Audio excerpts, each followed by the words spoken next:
अल्हम्दुलिल्लाहि नहमदुहु व नुसल्ली अला रसूलिहिल करीम रब्बिश्रह ली सदरी व यस्सिर ली अमरी वहलुल उक़दतम मिन लिसानी यफ़क़हू क़ौली। तो इन आयतों में फिर क़िस्सा उहद के मुताल्लिक़ मुसलमानों को तसल्ली देने का मज़मून है, और जो ग़ज़वा उहद में मुसलमानों को थोड़ी बहुत शिकस्त हुई थी उसकी कुछ हिकमतें इन आयतों में बतलाई गई हैं। अऊज़ु बिल्लाहि मिनश शैतानिर रजीम, बिस्मिल्लाहिर रहमानिर रहीम। वला तहीनू वला तहज़नू, और सुस्त न हो और गम न खाओ। व अंतुमुल अअलौना, तुम ही गालिब रहोगे। इन कुंतुम मुमिनीन, अगर तुम ईमान रखते हो, यानी अगर तुम उस वक्त मगलूब हो गए तो क्या हुआ, हिम्मत मत हारो और रंज मत करो, आखिर तुम ही गालिब रहोगे अगर तुम पूरे मोमिन रहे, यानी ईमान के तकाज़ों पर पूरे साबित कदम रहे। इन यमसस्कुम करहुन, अगर पहुँचा तुमको ज़ख्म, फ़क़द मस्सल कौमा करहुम मिस्लु, तो तहकीक के वो ज़ख्म उनको भी पहुँच चुका ऐसे ही। ज़ख्म से मुराद यानी अगर तुमको इस जंगे उहद में सदमा पहुँच चुका तो कोई घबराने की बात नहीं, क्योंकि आपके मुकाबले में जो कौम थी यानी कुफ़ार, तो उनको भी ज़ख्म यानी उनको भी सदमा पहुँच चुका है इससे पहले, यानी ग़ज़वा बदर में।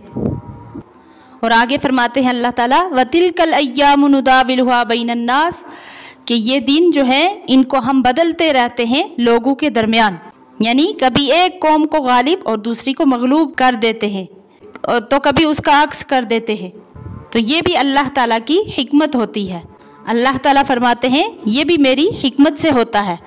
और दूसरी हिकमत क्या बतलाई, वलियअलमल्लाहुल्लज़ीना आमनू, ताकि जान ले अल्लाह ताला ईमान वालों को, क्योंकि जब किसी का इम्तिहान लेना होता है तो ऐसे ही मुसीबत के वक्त उसका मुखलिस और नेक होना मालूम किया जाता है।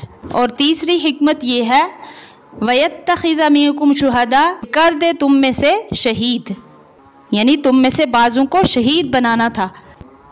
वल्लाहु ला युहिब्बुज़्ज़ालिमीन, और अल्लाह को मोहब्बत नहीं जुल्म करने वालों से, यानी कुफ़ार को जो इस बार गालिब कर दिया वो इसलिए नहीं किया कि अल्लाह ताला उनसे मोहब्बत फरमाते हैं। और आगे चौथी हिकमत बतलाई है, वलियुमहिसल्लाहुल्लज़ीना आमनू, और वो इसलिए है कि ताकि अल्लाह ताला पाक करे ईमान वालों को, क्योंकि बंदे पर जितनी मुसीबत आती है उतने ही उसके अखलाक और आमाल अच्छे और साफ़ होते हैं। और पाँचवीं हिकमत ये बतलाई, वयमहक़ल काफिरीन, ताकि मिटा दे काफिरों को, यानी जो इस बार जंगे उहद में उन काफिरों को गालिब किया तो वो इसलिए कि ताकि उनकी हिम्मत बढ़े और फिर मुकाबला के लिए आए और हलाक हों। और दूसरे ये कि जितने मुसलमानों पर जुल्म करेंगे उतने ही अल्लाह ताला के कहर में मुब्तला होकर हलाक होंगे।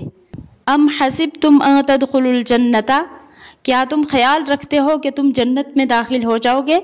वलम्मा यअलमिल्लाहुल्लज़ीना जाहदू मिनकुम व यअलमस साबिरीन, हालांकि अभी तक अल्लाह ताला ने नहीं जाना उन लोगों को जिन्होंने जिहाद किया तुम में से, और मालूम नहीं किया साबित रहने वालों को। मतलब यह है कि ऐसे नहीं है कुफ़ार में से। वलक़द कुंतुम तमन्नौनल मौता मिन क़ब्लि अन तल्क़ौहु, कि तुम तो बहुत तमन्ना करते थे मौत की उसकी मुलाकात से पहले, यानी मौत आने से पहले पहले तो मौत की बहुत तमन्ना करते थे। फ़क़द रअयतुमूहु व अंतुम तंज़ुरून, बस अब तुमने देख लिया उसको आँखों के सामने।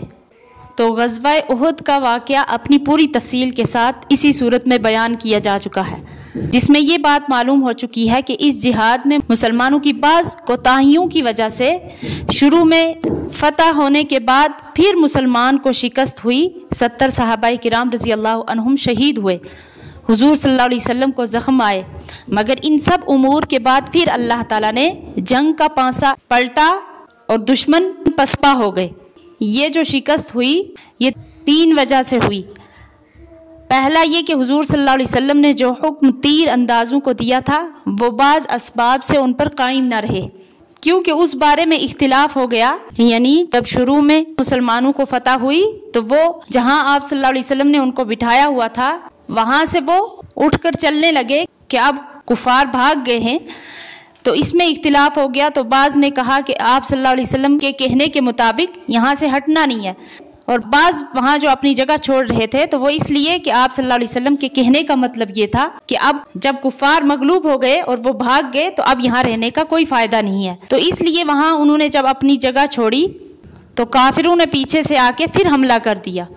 تو دوسرا سبب شکست ہونے کا یہ ہوا کہ جب حضور صلی اللہ علیہ وسلم کے قتل کی خبر مشہور ہو گئی تو مسلمانوں کے دلوں میں کمزوری پیدا ہو گئی، اس کا نتیجہ بزدلی اور کم ہمتی کی صورت میں ظاہر ہوا۔ تو تیسرا سبب جو ان دونوں سببوں سے زیادہ اہم تھا یہ ہے کہ رسول اللہ صلی اللہ علیہ وسلم کے حکم کی تعمیل میں اختلاف پیش آیا۔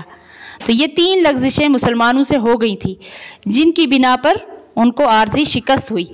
تو یہ عارضی شکست اگرچہ انجام کار فتح میں تبدیل ہو چکی تھی، لیکن مسلمان مجاہدین زخموں سے چور چور تھے، ان کے بڑے بڑے بہادروں کی لاشیں آنکھوں کے سامنے پڑی تھی اور آپ صلی اللہ علیہ وسلم کو بھی زخمی کیا ہوا تھا، اور اسی طریقے سے مسلمانوں کو اپنی لغزشوں کا بھی بہت زیادہ صدمہ تھا۔ تو اب یہاں 2 چیزیں پیدا ہو چکی تھیں، ایک تو گزری ہوئی باتوں کا رنج اور غم، دوسری چیز جس کا خطرہ تھا وہ یہ کہ مسلمان آئندہ کے لیے کہیں کمزور نہ ہو جائے۔ تو اس لیے اللہ تعالیٰ نے ان کے زخموں کو بند کرنے کے لیے فرمایا وَلَا تَهِنُوا وَلَا تَحْزَنُوا وَأَنْتُمُ الْأَعْلَوْنَ إِن كُنتُم مُؤْمِنِينَ، یعنی تم آئندہ کے لیے کمزوری اور سستی اپنے پاس نہ آنے دو اور گزری ہوئی چیزوں پر رنج اور ملال نہ کرو، اور آخر میں تم ہی غالب رہو گے۔ تو شرط اس کی کیا لگائی کہ ایمان کے راستہ پر قائم رہو گے۔ تو اس قرآنی آواز نے ٹوٹے ہوئے دلوں کو جوڑ دیا اور پس مردہ جسموں میں تازہ روح پھونک دی۔ تو اس قرآنی آواز نے ہمیشہ کے لیے مسلمانوں کو ایک ضابطہ اور اصول دے دیا کہ گزشتہ فوت شدہ امور پر رنج و ملال میں وقت نہیں ضائع کرنا چاہیے۔ پھر اس کے ساتھ ساتھ یہ بھی بتلا دیا گیا کہ غلبہ اور بلندی اگر حاصل کرنی ہے تو اس کے لیے صرف ایک ہی چیز اصل ہے، یعنی ایمان اور اس کے تقاضے پورے کرنا۔ اور دوسری آیت میں جو فرمایا إِن يَمْسَسْكُمْ قَرْحٌ فَقَدْ مَسَّ الْقَوْمَ قَرْحٌ مِثْلُهُ وَتِلْكَ الْأَيَّامُ نُدَاوِلُهَا بَيْنَ النَّاسِ، یعنی اگر تم کو زخم پہنچا تو ان کو بھی ایسا ہی زخم پہنچ چکا ہے، اور ہم ان ایام کو باری باری بدلتے رہتے ہیں جس میں بہت سی حکمتیں پوشیدہ ہیں۔ وہ یہ کہ اللہ تعالیٰ کی عادت اس دنیا میں یہی ہے کہ وہ سختی، نرمی، دکھ، سکھ، تکلیف اور راحت کے دنوں کو لوگوں میں عدل بدل کرتے رہتے ہیں۔ وہ جماعت جو حق پر ہے فتح انہی کو نصیب ہوتی ہے۔ اللہ تعالیٰ صحیح سمجھنے کی توفیق عطا فرمائے، آمین۔